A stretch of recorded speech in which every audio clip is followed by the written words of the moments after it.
আগের যে নির্বাচনগুলো ছিল সেগুলো অবৈধ ছিল দেখেই কিন্তু আমি মামলা করেছি, না হয়তো আমি মামলা করতাম না। সে নির্বাচন আমাকে জোর করে হারানো হয়েছে দেখেই তো আমি মামলা করেছি, না হয়তো আমি মামলা করতাম না।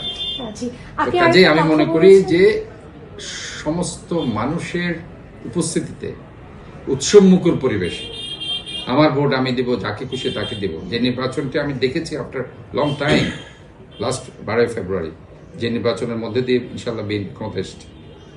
বিএনপি কখনো পিছনের দরজা দিয়ে ক্ষমতা আসেনি, সবসময় জনগণের ম্যান্ডেট নিয়ে ক্ষমতা এসেছে।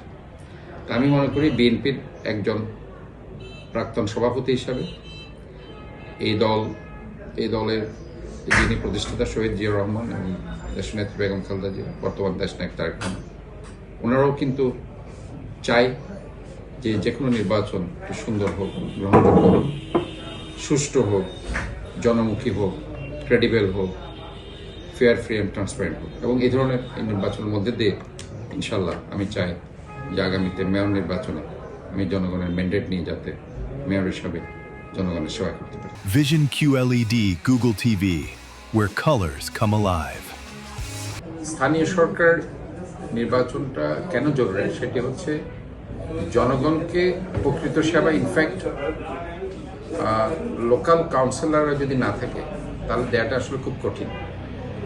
আমি যেহেতু প্রায় 12 থেকে 14 মাস এই আসনে আছি, এই চেয়ারে আছি, তো আমি বুঝতে পারছি যে জনগণের প্রকৃত সেবা দেওয়ার জন্য এলাকা ভিত্তিক নির্বাচিত কাউন্সিলররা যদি না থাকে তাহলে পরে জন্ম নিবন্ধন থেকে শুরু করে এনআইডি থেকে শুরু করে আমরা যে ফ্যামিলি কার্ডগুলো দিচ্ছি সেগুলো দেখভাল থেকে শুরু করে ময়লা আবর্জনা পরিষ্কার থেকে শুরু করে এবং সেখানে পর্যাপ্ত light, lamppost, as well as রাস্তা সংস্কার, প্রতিটি সার্ভিস পুঙ্খানুপুঙ্খরূপে মশক নিধন থেকে শুরু করে সব কিছু দেখাটা একটু কঠিন হয়ে যাচ্ছে।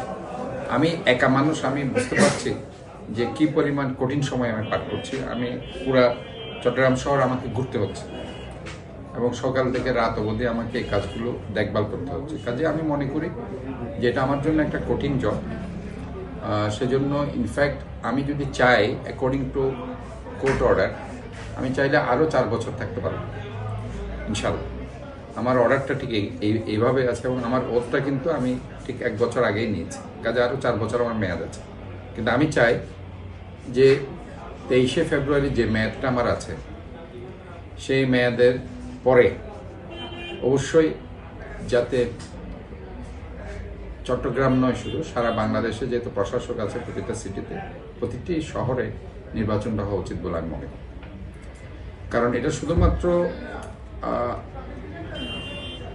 এটার জন্য না, বাট এটার উপর নির্ভর করছে জনগণ সেবা কতটুকু পাচ্ছে। কারণ ঢাকা একটা মেজর সিটি, সেখানেও কিন্তু প্রশাসকদের কাজ চলছে। আপনার খুলনা, রাজশাহী, সিলেট প্রতিটা বিভাগীয় শহরে কিন্তু প্রশাসকদের কাজ চলছে, যেটা আসলে কাজ করাটা আসলে তাদের জন্য কঠিন। আমি মেয়র হিসাবে যেটা ফ্যাসিলিটিস পাচ্ছি অ্যাজ বিকজ আমি একটা পলিটিক্যাল লিডার, আমি একটা দল করি, যার কারণে কি আমি দলের একটা সাপোর্ট পাচ্ছি। সাধারণ কিছু পেশাজীবী আমাকে পছন্দ করে, তারা আমাকে সাপোর্ট করে, যার কারণে আমি কিন্তু চট্টগ্রামে ইনশাল্লাহ অন্যান্য জায়গার চাইতে ভালো কাজ করতে পেরেছি। আমরা জলাবদ্ধতা একটা ভালো জায়গায় নিয়ে যেতে পেরেছি, নিরসন করতে পেরেছি। আমরা এখানে সবুজ কালার মাঠ করছি, আমরা ফ্যামিলি কার্ড দিয়েছি, আমরা স্কুল হেলথ কার্ড দিয়েছি, আমরা টাইফয়েড ভ্যাকসিন দিয়েছি, আমরা হিউম্যান প্যাপিলোমা ভাইরাস ভ্যাকসিন দিয়েছি মেয়েদেরকে, কুকুর নিধন না করে আমরা কুকুরদের ভ্যাকসিন দিয়েছি। তো ওভারঅল কাজগুলো কিন্তু আমরা করছি রেগুলার বেসিস, এবং এখন প্রায় 60টা রাস্তার কাজ শুরু হবে এবং পার্কের কাজগুলো হচ্ছে। তো ওভারঅল সব মিলে আমি মনে করি ইজ ভেরি ইম্পর্টেন্ট জনগণকে প্রত্যক্ষভাবে হেল্প করার জন্য একটা বৈধ ইলেকশনের কোনো বিকল্প নেই।